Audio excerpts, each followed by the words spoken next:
Hi, I'm James, a humble musician. Welcome to Humble Home Studio.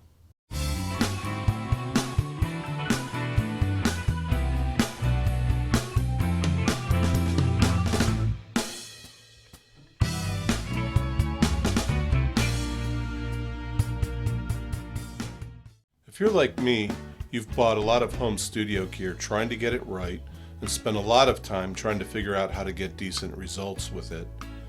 This channel is all about sharing our experiences. I'll tell you what I've come up with, and you can tell me and others what has worked for you in the comments. Today, we will discuss the music recording work area, computer, software, and signal chain.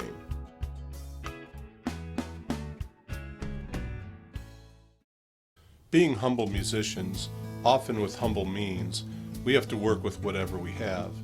I'm fortunate that I have an extra room that I can use. In the past, I had to use my bedroom, a corner in the living room, and even a friend's basement. Each of these situations came with their own challenges and some improvised solutions.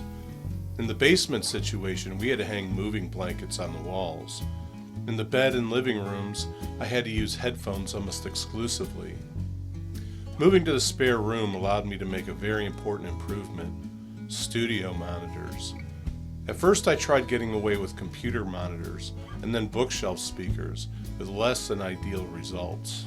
Using headphones and consumer-grade speakers made it so that my mixes didn't translate to other systems very well, and I was constantly remixing based on what I heard on the car or home stereo. Studio monitors are expensive, but I finally broke down and bought a pair of Yamaha MSP7s. They were reasonably priced and solved the problem.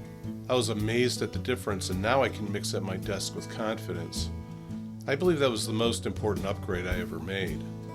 As far as room acoustics go, being in a room with a drop ceiling, carpet, and music stuff along every wall, I don't see or hear a need for any kind of extra dampening. The space is small, and it sometimes doubles as a practice space, so I have to consider the ergonomics. I try to preserve as much human body space as I can with all these instruments, amps, and studio gear crammed in. I can fit as many as 5 people, but it's tight. My original plan for recording was to make everybody wear headphones. I bought a headphone amp, a Furman HA6AB, and some Furman HA2 monitor stations, and a bunch of headphones. I looked for bargains and ended up with a wide variety.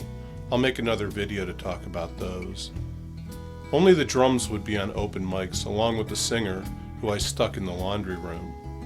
That definitely works, and it captures the real-time interaction of the musicians, but it comes with a bunch of problems. First, people don't have patience for retakes. Second, with headphones, everything gets mashed together and the drums tend to leak in a lot in a small space, and that makes monitoring difficult. Third, it's hard to get an ideal recording with so much going on and little time to make corrections. So you learn to live with less than great results and try to fix stuff in post, which is almost always a losing proposition. What I typically do now is record tracks one at a time. I'll use a drum sequencer to create a click track with lead in, then import it as an audio track. I do this rather than using the DAW's click so that I can easily share with other musicians. And this will work regardless of what DAW they're using.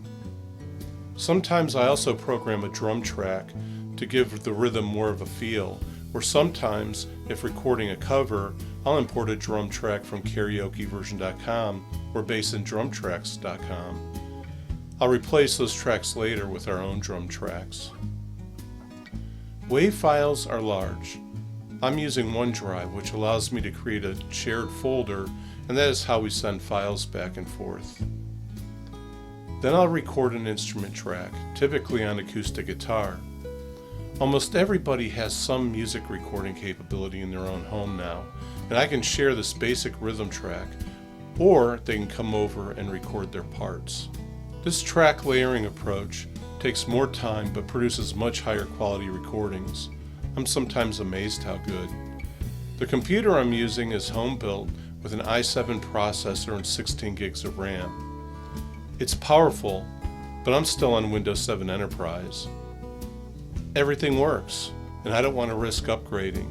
things could stop working and the OS change would force me to change my workflow. That would be a whole bunch of pain in the butt mixed with a lot of risk, so I'm not doing it. And honestly, I just like it the way it is. Someday something will break and I will be forced to upgrade, but I'm not looking forward to that. I'm using a Samsung TV as a monitor. It was inexpensive and 47 inches. I like to be able to see what's happening on the screen from a distance, so I don't need a high-resolution monitor. For software, I'm using Reaper. I tried several DAWs and honestly, I think they're all equally capable of making a good recording. I like Reaper because I like to view things big on my big 47-inch monitor and have a very clean interface, which helps when looking from a distance. All DAWs allow customizing their interface, but I like the way I was able to customize my Reaper interface. It isn't a free application, but it isn't expensive either. Plus it comes with some great plugins, all the essentials like reverb and compression and EQ. There's also a lot of online help when needed. I've been using it for years with zero issues. That is possibly the best track record of any software I've ever used. I mentioned that going to studio monitors was the biggest improvement in my setup.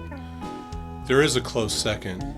It's how I split the audio to monitor in real time. When you monitor audio after it has gone into the computer and back out, there's a delay. I played with the settings and drivers trying to get the lowest possible latency. It came close, but just not good enough for my ear, and that delay was driving me crazy. There are a couple ways to fix this. My current interface is a Focusrite Pro 40 combined with a Focusrite Octapre. These two work together to give me 16 simultaneous inputs. They also have direct line outputs for all 16 channels. I run those into my Soundcraft GB2R 16-channel mixer, then to the Yamaha monitors or the headphone amp. With previous interfaces I owned, I'd use a mixer that has channel line outs and go through the mixer first. That works well, then you hear everything in real time with zero latency. Having 16 channels is a luxury, but to be honest, I could get by with much less. I thought having a bunch of mics on the drums was going to be the key to getting great sounding drum recordings, but surprisingly it didn't work out that way at all. Recording drums is a whole other thing, so I'll do a separate video to discuss the specifics of that. Now I will share a brief demo I recorded showing the results I'm getting with this setup. I start with the drum track, then I layer a bunch of instruments one at a time. It's not long and there's no fancy playing. The purpose is to highlight the recording quality.